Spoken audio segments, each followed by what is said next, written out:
Hi hello everyone welcome back to our channel. నేను మీ రమ్య. మీరందరూ ఎలా ఉన్నారు? నేనైతే చాలా బాగున్నానండి. మీరు కూడా బాగుండాలని మనస్ఫూర్తిగా కోరుకుంటున్నాను.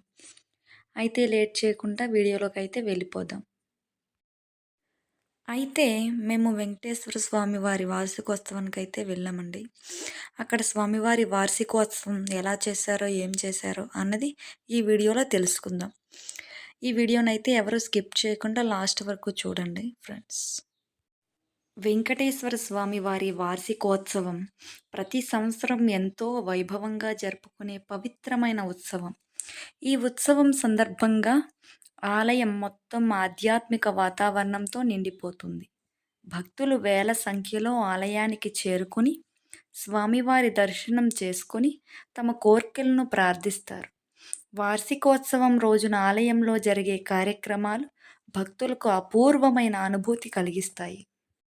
అయితే వార్షికోత్సవానికి ముందు రోజు నుంచే ఆలయాన్ని అందంగా అలంకరించడం ప్రారంభమవుతుంది. ఆలయం చుట్టూ రంగురంగుల దీపాలు, పూల తోరణాలతో సుందరంగా అలంకరిస్తారు. ఆలయ ప్రాంగణం అంతా పూల సువాసనతో పరిమళిస్తుంది. స్వామివారి గర్భగుడి ప్రత్యేకంగా అలంకరించి నూతన వస్త్రాలు మరియు ఆభరణాలతో స్వామివారిని అలంకరిస్తారు. ఉత్సవం రోజున ఉదయం త్వరగా సుప్రభాత సేవతో కార్యక్రమాలు ప్రారంభమవుతాయి. పూజారులు వేదమంత్రాలతో స్వామివారిని మేల్కొల్పుతారు. అనంతరం అభిషేకం నిర్వహిస్తారు. పాలు, పెరుగు, తేనె, పసుపు, చందనం వంటి పవిత్ర ద్రవ్యాలతో స్వామివారికి అభిషేకం చేస్తారు. ఈ అభిషేకాన్ని చూసేందుకు భక్తులు ఎంతో ఆసక్తిగా ఎదురుచూస్తారు. అభిషేకం అనంతరం అలంకరణ కార్యక్రమం జరుగుతుంది. పూజారులు స్వామివారిని పూలతో, ఆభరణాలతో ఎంతో అందంగా అలంకరిస్తారు. అలంకరించిన తరువాత ప్రత్యేక అర్చనలు, అష్టోత్తర శతనామ పూజలు నిర్వహిస్తారు.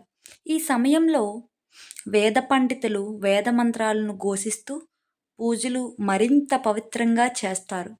మధ్యాహ్నం సమయంలో మహా నైవేద్యం సమర్పిస్తారు. వివిధ రకాల ప్రసాదాలను స్వామివారికి సమర్పిస్తారు. అనంతరం భక్తులు అన్న సమారాధన ప్రసాదాన్ని స్వీకరిస్తారు. భక్తులు ప్రసాదాన్ని స్వీకరించి స్వామివారి కృపను పొందామని భావిస్తారు. తరువాత సాయంత్రం సమయంలో ఉత్సవంలో ముఖ్యమైన కార్యక్రమాలు జరుగుతాయి. స్వామివారి ఉత్సవమూర్తిని ప్రత్యేకంగా అలంకరించి రథోత్సవం లేదా పల్లకీ సేవ నిర్వహిస్తారు. ఆలయం చుట్టూ ఊరేగింపుగా స్వామివారిని తీసుకెళ్తారు. ఈ సమయంలో భక్తులు గోవిందా గోవిందా అని చెప్తూ నినాదాలు చేస్తూ భక్తి పరవశంలో మునిగిపోతారు. డోలు, వాయిద్యాలతో వాతావరణం మరింత ఉత్సవభరితంగా మారుతుంది. ఉత్సవం సమయంలో భజనలు మరియు సాంస్కృతిక కార్యక్రమాలు కూడా నిర్వహిస్తారు. వార్షికోత్సవంలో ముఖ్యంగా స్వామివారి చక్రస్నానం చేయటం. చక్రస్నానం అంటే ఒక పవిత్రమైన వైష్ణవ సాంప్రదాయం. ఆలయం వార్షికోత్సవం లేదా బ్రహ్మోత్సవాల చివరి రోజు ఈ కార్యక్రమం నిర్వహిస్తారు. పూజారులు స్వామివారిని సుదర్శన చక్రాన్ని పవిత్ర జలాలతో తీసుకెళ్లి మంత్రోచ్చరణల మధ్య స్నానం చేయిస్తారు. ఈ సమయంలో భక్తులు కూడా స్నానం చేయటం వల్ల పాపాలు తొలగిపోతాయని, శరీరం, మనసు పవిత్రమవుతాయని నమ్మకం. ఈ విధంగా వెంకటేశ్వర స్వామి వారి ఆలయ వార్షికోత్సవం భక్తులకు ఆధ్యాత్మిక ఆనందాన్ని, సామూహిక ఐక్యతను కలిగిస్తుంది.